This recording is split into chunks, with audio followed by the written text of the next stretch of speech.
They told you to search for God in churches, books, or ancient traditions, but what if all of that was just a distraction? What if the reason you haven't found God is because you're still holding on to you? Here's the hard truth. As long as the ego is in control, you'll keep praying to a sky that never answers. You think you're seeking the divine, but it's actually the ego seeking an experience to validate its own existence. And that's the trap. The ego doesn't want God. It wants to play God. This might sound brutal, but the version of you that's struggling, doubting, overthinking, that's not the real you. That's the mask. And the moment that mask begins to crack, something extraordinary happens. You don't find God. He reveals himself. Not as a vision, a voice, or a concept, but as the very awareness that's always been there, behind your thoughts, behind your story. It doesn't take 20 years of meditation or a pilgrimage to the Himalayas. It takes one radical move, dissolving the ego. In this video, you'll discover how to recognize the trick your mind's been playing and how to break free from it, fast. And once you do, don't be surprised if everything starts making sense. 1. The ego's greatest trick, the illusion of separation. The ego thrives on division, convincing a man that he's just a body, a fleeting identity lost in the crowd. It whispers that he's separate from others, from life, from God himself. But that's the trick, it's all an illusion.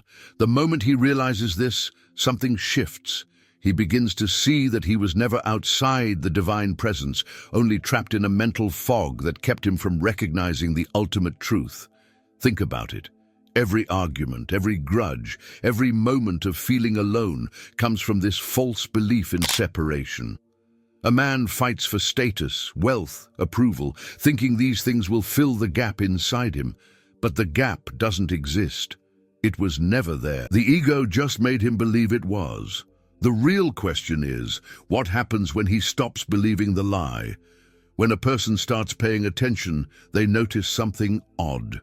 There are moments, maybe in nature, maybe in deep silence, when the illusion cracks. A sudden awareness arises, a feeling of being connected to something vast, infinite. That's not imagination.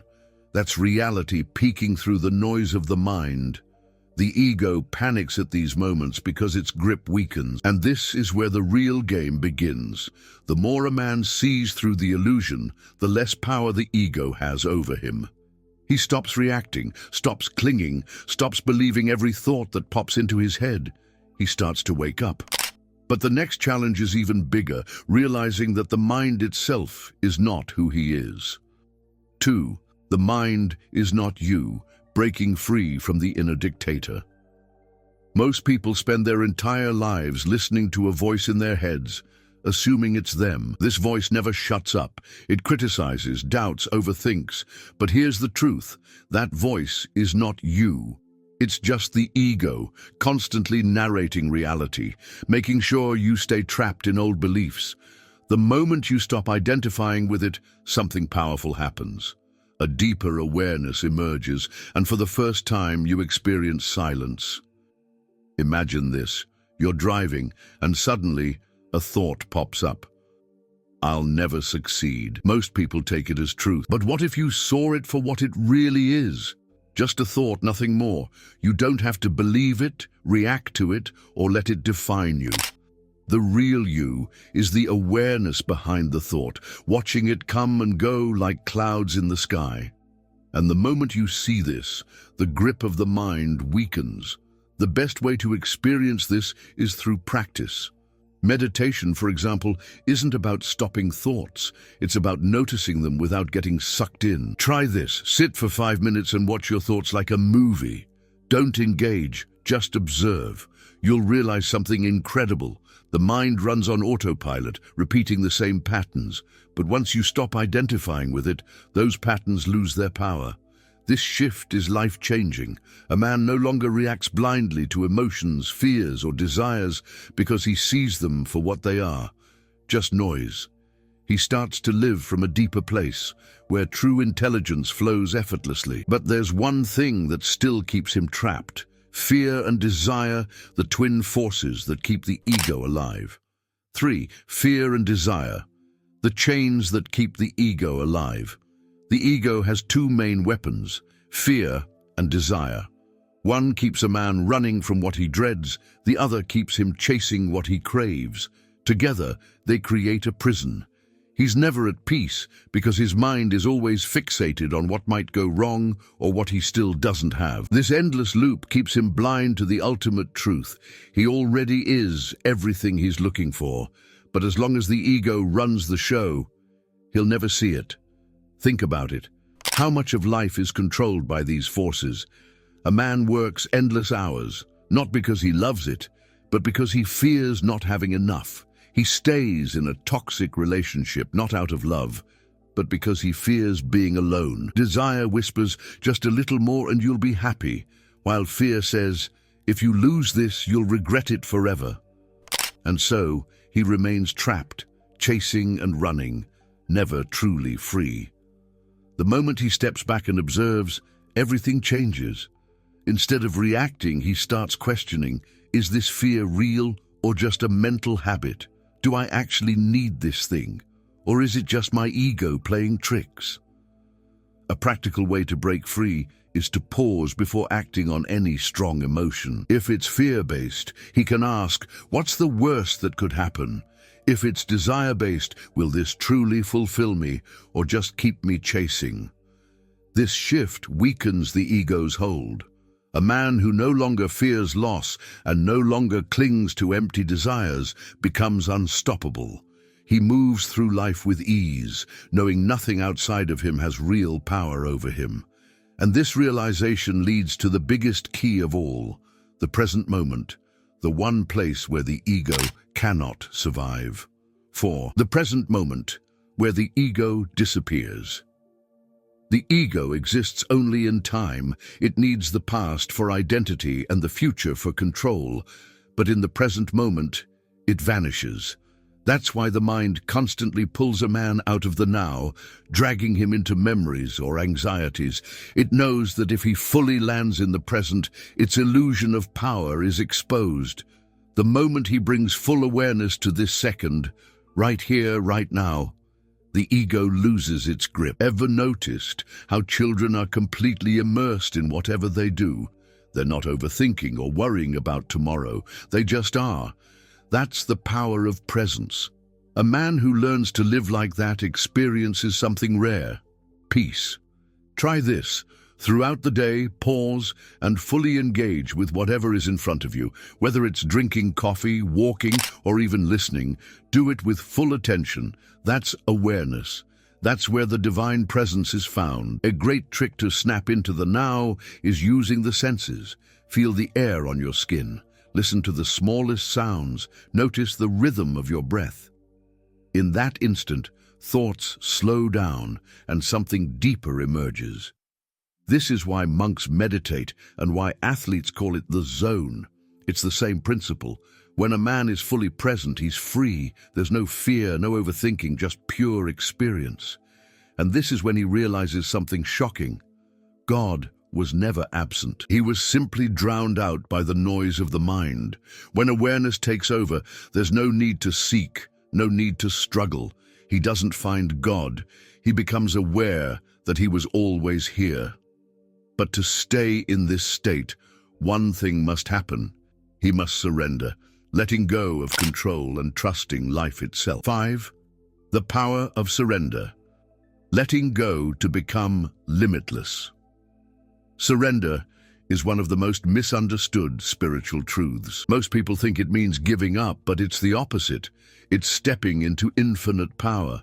The ego clings, controls, and resists because it fears the unknown. But life isn't meant to be controlled. The moment a man lets go, he stops fighting against the flow and starts moving with it. And that's when everything begins to align effortlessly. Look at nature.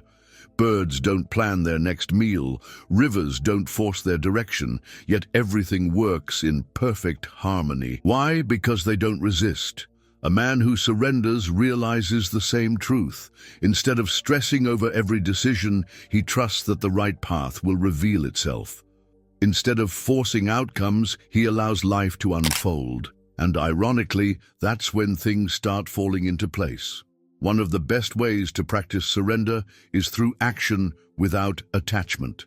Do your best, but detach from the results. Imagine running a business. Rather than obsessing over success or failure, pour your energy into the work itself and trust the process. Whether it's relationships, career, or health, surrendering means showing up fully, then letting go of the outcome. That's when real miracles happen. And here's the paradox. When a man stops grasping for control, he gains true control.